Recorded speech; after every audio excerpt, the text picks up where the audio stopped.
City India news Telugu ఇది చీకటి వెలుగు. అమరచింత మండల కేంద్రంలో నాగల్ కడ్మూర్ గ్రామంలో మహాలక్ష్మి పథకాన్ని ప్రారంభించారు మక్తల్ నియోజకవర్గ శాసనసభ్యులు వాకిటి శ్రీహరి గారు.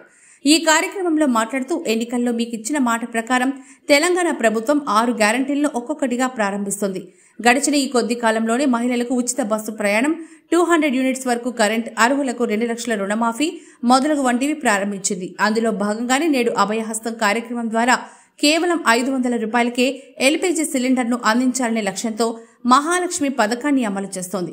ఈ పథకం యొక్క లక్ష్యం మహిళా సాధికారత, ముఖ్యంగా దారిద్ర్య రేఖకు దిగువన ఉన్న వారిపై ఆర్థిక భారం తగ్గించడం, వారికి కాలుష్యరహిత వంట మాధ్యమాన్ని అందించడం ప్రభుత్వం యొక్క ముఖ్య లక్ష్యమని తెలిపారు. ఈ పథకంలో అందరినీ లబ్ధిదారులుగా ఎంపిక చేయడం జరిగిందని తెలిపారు.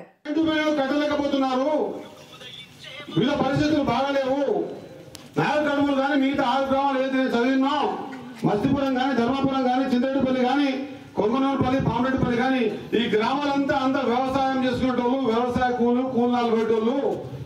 వీళ్ళ ఇంటర్వ్యూలు కట్టడం లేదు, కట్టుకుని ఇబ్బంది పడతా ఉన్నారు. వీళ్ళకి వేరే మార్గం లేదు.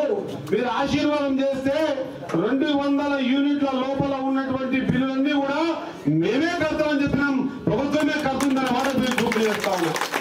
కడుతున్నా బిల్లు కడుతున్నా కట్టడం లేదా? ఇది పేద ప్రభుత్వం. ఒకవేళ అలా కొనగా మిగిలిపోయింటే ఇప్పుడే ఏఐ గారు పిలిపియండి. ఉన్నది వచ్చిన ఏఐ గారు ఎక్కడున్నారు? ముందు రండి. ఒక నిమిషం నేను మాట్లాడతాను. ఏం పిలిచారు? నువ్వు కోపం కావద్దన్నా.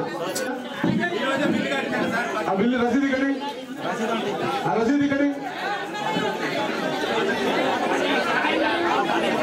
మీరు ఎవరు మాట్లాడండి, నేను మాట్లాడుతున్నా కదా. తమ్ముడు రసీదు కడియమ్మా. బిల్స్ కడుతున్నా? 0 బిల్ 0 బిల్ చేయాలి కదా. ఎట్లా మిస్టేక్ ఉంటుంది? మీరు అప్లై చేయించండి. కన్సర్న్ సెక్రటరీ చెప్పండి. మీరు మాట్లాడకండి. మీరు సెక్రటరీ చెప్పండి. నేనేమంటున్నా, దానికి పర్యావసనం మనం చేస్తున్నాం కదా. దీని నుంచి ప్రభుత్వం చెడ్డ పేరు, నాకు చెడ్డ పేరు. నేను ఇక్కడ అందరూ చెప్తా ఉన్నా, అందరూ కూడా మీ రేషన్ కార్డు, మీ ఆధార్ కార్డు నంబర్లు ఏమన్నా కొద్దిగా మిస్టేక్స్ ఉంటే సరి చేసుకోండి. నేను ఈ వేదిక ద్వారా చెప్తా ఉన్నా, ఏ ఒక్కరు కూడా 200 యూనిట్ల లోపల ఎవరు కూడా బిల్లు కట్టాల్సిన అవసరమే లేదు అని చెప్తా ఉన్నా. ఏమన్నా ఉన్నా డిపార్ట్మెంట్ వచ్చి అడిగితే ఇక్కడ ఉన్న ఊళ్ళో నాయకులకు, మండల నాయకులకు లేదా మాకు చెప్పండి. మేము ఖచ్చితంగా ఏ దగ్గర ఎందుకు అడుగుతామని మేము నివేదిస్తాం. ఏ గారు కూడా చెప్తా ఉన్నా, ఇక్కడ ఉన్న కార్యదర్శి గారిని ముందులో కూర్చోబెట్టుకోండి. మీ ఆఫీసుకి పిలిపించండి. పిలిపించి ఎందుకు వాళ్ళకు రేషన్ కార్డు లేదు, ఎందుకు కనెక్ట్ అయితే లేదు, కార్యదర్శి గారు డీటెయిల్స్ ఇవ్వండి. అర్థమైందా?